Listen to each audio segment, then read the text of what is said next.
ಮಹಿಳಾ ದಿನಾಚರಣೆಯಂದು ವಿಕಲಚೇತನರಿಗೆ ದ್ವಿಚಕ್ರ ವಾಹನ ವಿತರಣೆ ಮಾಡಿದ ಶಾಸಕ ರಾಜು ಕಾಗೆ.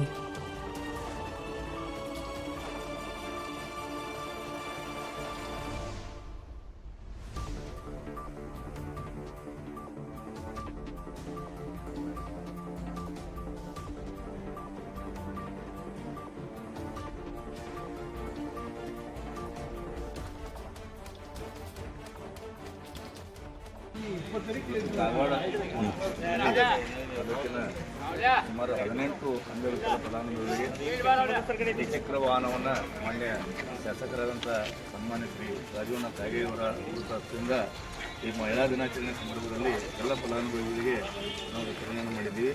ಸುಮಾರು 1,40,000 ಅನುದಾನದಲ್ಲಿ ಪ್ರತಿಯೊಬ್ಬರಿಗೂ ಈ ಒಂದು ದ್ವಿಚಕ್ರ ವಾಹನವನ್ನು ನಾವು ಇಲಾಖೆ ವತಿಯಿಂದ ಖರೀದಿಸಿ ನನಗೊತ್ತು ಎಲ್ಲರ ಸಮ್ಮುಖದಲ್ಲಿ ಆ ಒಂದು ಅಂಗವಿಕಲ ಫಲಾನುಭವಿಗಳಿಗೆ ವಿತರಣೆ ಮಾಡಿದ್ವಿ. ಅದನ್ನು ಅವರು ಸದುಪಯೋಗ ಮಾಡಿಕೊಳ್ಬೇಕೆಂದು ಈ ಸಂದರ್ಭದಲ್ಲಿ ಕೇಳಿಕೊಂಡು ಮತ್ತೊಮ್ಮೆ ಮಹಿಳಾ ದಿನಾಚರಣೆ ಹೇಳಿ ಎಲ್ಲರಿಗೂ ನಮಸ್ಕಾರ.